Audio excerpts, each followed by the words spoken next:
Buenas noches, un gusto saludarles nuevamente.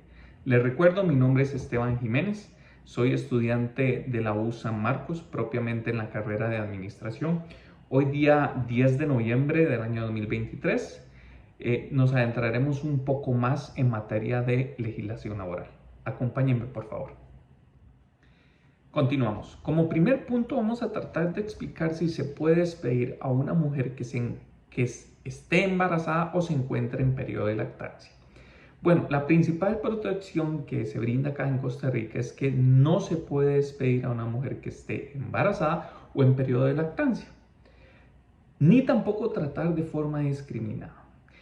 Sin embargo, esta protección no cubre a las personas, o en este caso a las mujeres que estén en etapa de lactancia o embarazadas, que falten o que cometan faltas señaladas en el artículo 81 del Código de Trabajo. Vamos a mencionar algunas de las faltas. Bueno, algunas de las faltas serían, por ejemplo, comportarse de forma inmoral o indecente en su horario de trabajo. Otra de las faltas que allí tal vez se detallan es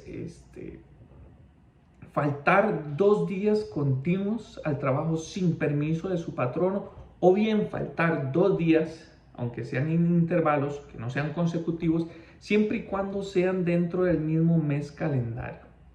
También son calificables como faltas o motivos de despido aquellas personas cuando el trabajador cometa algún delito o falta contra la propiedad en perjuicio directo del patrón.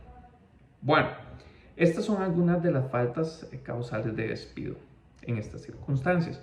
¿Cuál sería el proceso? Bueno, el proceso es que el patrono debe solicitar, llamémoslo así, una investigación o solicitar un permiso de despido ante el Ministerio de Trabajo.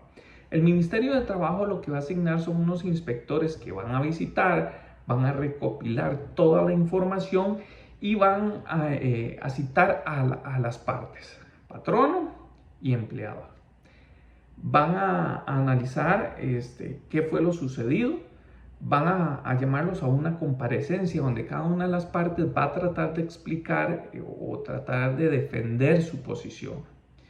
Una vez que estos inspectores recopilan toda la información, van a analizar y se va a dar un veredicto. Ya cuando ese veredicto se vuelve a citar a ambas partes, se les explica qué fue lo que pasó, cómo se llegó a esta decisión, y si alguna no está conforme con los resultados, puede ir ya a la instancia judicial a presentarse y a realizar la respectiva denuncia, ¿verdad? Entonces, para que estemos claros, sí es posible despedir a una mujer que se encuentre en periodo de lactancia o embarazada. Sin embargo, son causas ya también muy definidas.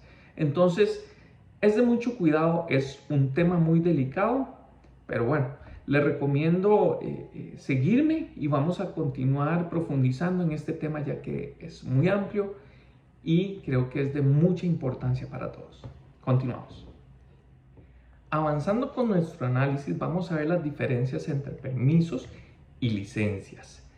Dentro del derecho laboral existen las licencias y o permisos que son, vamos a ver, los permisos son solicitudes del trabajador hacia el patrono para ausentarse dentro de sus horas laborales. El permiso de trabajo se entiende como ausencias por periodos muy cortos dentro de la jornada laboral. Digamos que de 1 a 2 horas, dependiendo de lo que se vaya a realizar, la gestión que necesita realizar el el empleador. Y las licencias son por lapsos más largos, como por ejemplo, podemos entender una licencia, ahora con la nueva ley, las licencias que se le dan a los papás de ausentarse durante todo un mes para poder acompañar en todo el proceso de recibir al bebé, ¿verdad? Entonces, estas son a grandes rasgos las diferencias. Sin embargo, por ejemplo, es prohibido y causal de despido que el trabajador se ausente sin solicitar un permiso, ¿verdad? Como también no es posible prohibirle a un trabajador un permiso siempre y cuando él vaya a realizar, a presenciar o sea testigo en un juicio. Entonces el patrono en ese caso no puede negarle el permiso. Claro, el trabajador también tiene su parte de responsabilidad, su cuota, en avisarle con antelación al patrón. Pero a grandes rasgos, estas son las diferencias entre permiso y licencia. Seguimos. Continuando con nuestro análisis, vamos a hablar sobre las jornadas ordinarias, extraordinarias y la jornada acumulativa. Vamos a iniciar con la jornada ordinaria. Esta se define como el número máximo de horas permitidas por ley en las cuales la persona está disponible o sujeta a las órdenes de su patrón. La jornada extraordinaria es el tiempo que se elabora más allá de la jornada ordinaria. Debe pagarse a razón de tiempo y medio. ¿Qué quiere decir esto? Bueno, se pagará como una hora ordinaria más un 50% más de esa hora. Además, no se puede exceder un máximo de 4 horas diarias en lo que corresponde a la jornada extraordinaria. La jornada acumulativa es aquella mediante la cual las horas que corresponden al sexto día de la semana, que generalmente es un sábado, se trabajen en los 5 días anteriores. Además, el sábado sigue siendo un día hábil, por lo cual se toma en cuenta para otorgar vacaciones. Entonces, en este caso de la jornada acumulativa, las horas son ordinarias y no se pagan como horas extraordinarias, por lo cual no se pagaría a tiempo y medio, ni tampoco como una jornada o como una jornada o hora extra doble. En ese sentido, estas serían las diferencias entre la jornada ordinaria, extraordinaria y acumulativa. Continuemos. Continuando, vamos a aprender a diferenciar cuándo se está ante una jornada diurna, mixta o nocturna. Iniciemos con la jornada diurna. ¿Qué características tiene? Bueno, la jornada diurna es la jornada que inicia a las 5 de la mañana y finaliza a las 7 de la noche.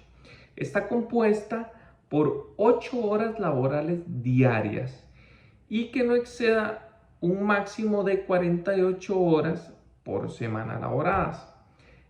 En el caso de la jornada ordinaria mixta, esta comprende, vamos a ver, dos rangos, el que inicia, o dos jornadas, el que inicia en las 5 de la mañana y finaliza a las 7 de la noche. Por otra parte tenemos el segundo turno, por decirlo de alguna manera, que va a iniciar a las 7 de la noche y finaliza a las 5 de la mañana del siguiente día.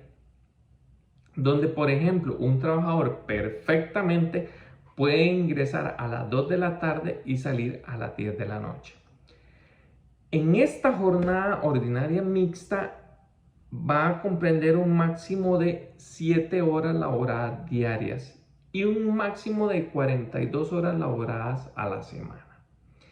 En la jornada nocturna, por último, vamos a analizar que en esta jornada se va a ingresar a las 7 de la noche y se va a salir a las 5 de la mañana del siguiente día. Prácticamente vamos a trabajar de noche, por decirlo de alguna manera. Entonces, en esta jornada nocturna se trabaja un máximo de 6 horas diarias y un máximo de 36 horas semanales.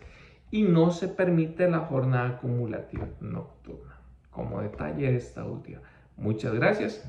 Sigamos avanzando. Bueno, mis amigos, ya casi para ir finalizando, vamos a ver cuáles son las diferencias entre una huelga y un paro. Iniciemos con la huelga. Entonces, la huelga se define como el abandono temporal del trabajo en una empresa, institución o establecimiento ejecutado por un grupo de 3 o más personas con el propósito de mejorar, exigir o defender sus derechos. Entonces, en este caso, la huelga corresponde propiamente a los trabajadores.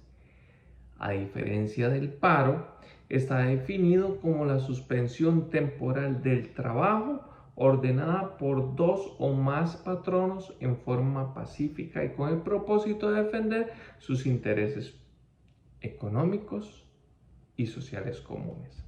Ahora, para que ellos sean aceptados o legales, por decirlo de alguna manera, deben de tener como fin la defensa y promoción de intereses económicos y sociales.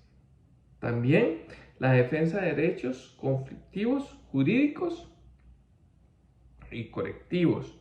Y por último, también las huelgas contra políticas públicas por una única vez y que sea durante un plazo máximo de 48 horas.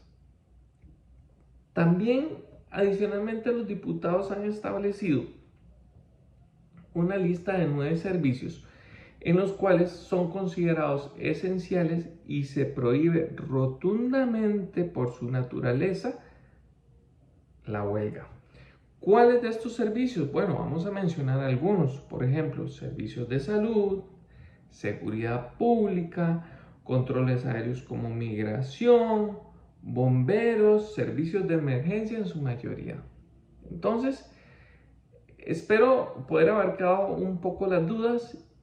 Sin embargo, es un tema muy amplio y muy enriquecedor para analizar y estudiar más a fondo.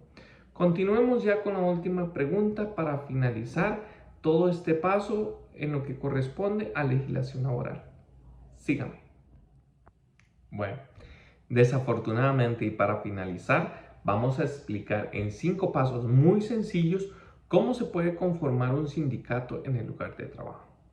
Bueno, como paso 1 y quizá uno de los más importantes, debemos asegurarnos de que existan trabajadores y trabajadoras que estén dispuestos y deseosos a organizarse. Eso es muy importante. Vamos al paso número 2. Determinar el tipo de organización o sindicato que vamos a formar. Decidir el tipo de organización, las características y la cantidad de personas, que la vamos a ver en el paso 3. ¿Por qué?